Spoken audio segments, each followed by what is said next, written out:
NEET का counselling हो और फिर बिहार उसमें कुछ अपना इनपुट ना डाले, ऐसा तो हो ही नहीं सकता है। तो अभी जो लेटेस्ट अपडेट है उसमें ये है कि बिहार कैबिनेट ने 16 मेडिकल और डेंटल कॉलेजेस को पीपीपी मॉडल, अब पीपीपी मॉडल यानी पब्लिक प्राइवेट पार्टनरशिप को ऑपरेट करने, मतलब उसको ऑपरेट करने का अप्रूवल दिया गया है। ठीक है, अब पीपीपी का मॉडल चलो अब किया है, वो खुद गवर्नमेंट का एम होता है कि बेटर इंफ्रास्ट्रक्चर हो, इम्प्रूव फैसिलिटीज़ हो और पढ़ाई वगैरह सब चीज़ बेटर हो।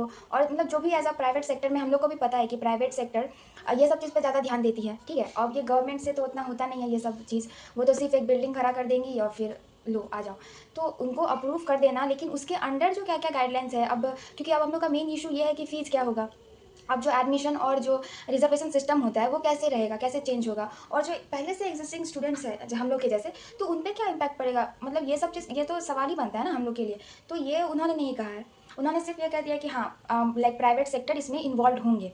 तो चलो होंगे, ये हम लोग के लिए भी अच्छा है। अगर गवर्नमेंट का भी इसमें ओवरसाइट रहेगा, ऐसा तो नहीं कि फुल्ली प्राइवेट हो जाएगा, ये तो कहना गलत ही है।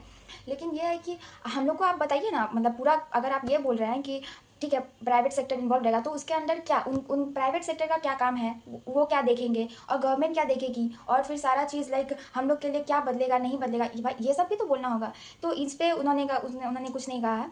तो देखो, आउट ऑफ द 16 मेडिकल और डेंटल कॉलेज में एक कॉलेज मेरा आता है। ठीक है, तो ऑब्वियसली बिहार के काउंसिलिंग में हो, सीट मैट्रिक्स आए और फिर मेरा कॉलेज नहीं रहेगा उसमें, तो एक होता है कि भाई क्या हुआ है, मतलब जिस कॉलेज में हम पढ़ रहे हैं वहाँ एडमिशन ही नहीं हो रहा है, तो फिर थोड़ा ये इशू बन जा रहा है। लेकिन मुझे ऐसा लगता है कि आगे क्लैरिफाई हो जाएगा। तो उस 16 कॉलेज में एक आती है विम्स पावापुरी, जिसमें हम लोग की एमबीबीएस मतलब कि जो एनाटमी फिजियो की पढ़ाई होती है वहाँ होती है। फिर डेंटल वाली हमारी खुद की कॉलेज, फिर एक मधेपुरा की कॉलेज और एक जीएमसी पूर्णिया जहाँ मेरा होम टाउन है।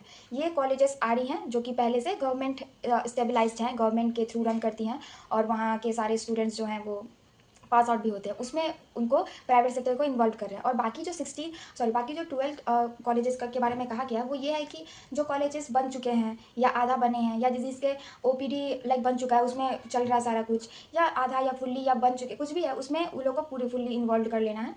तो एज अ ऑनेस्टली मतलब एज अ स्टूडेंट ऑफ जीडीसीएच, मैं भी यही चाहती हूँ कि हमारे कॉलेज का और स्टूडेंट पर ऐसा क्या इम्पैक्ट होगा, मुझे भी ये जानना है। क्योंकि भाई ये कोई ऐसा न्यूज़ नहीं है कि डाइजेस्टेबल हो, क्योंकि वो सीट मैट्रिक्स में दिखाई नहीं दे रही है, तो क्या मतलब भाई कि एडमिशन नहीं होंगे, मैं कभी सीनियर नहीं बन पाऊंगी, ऐसे रहेगा क्या।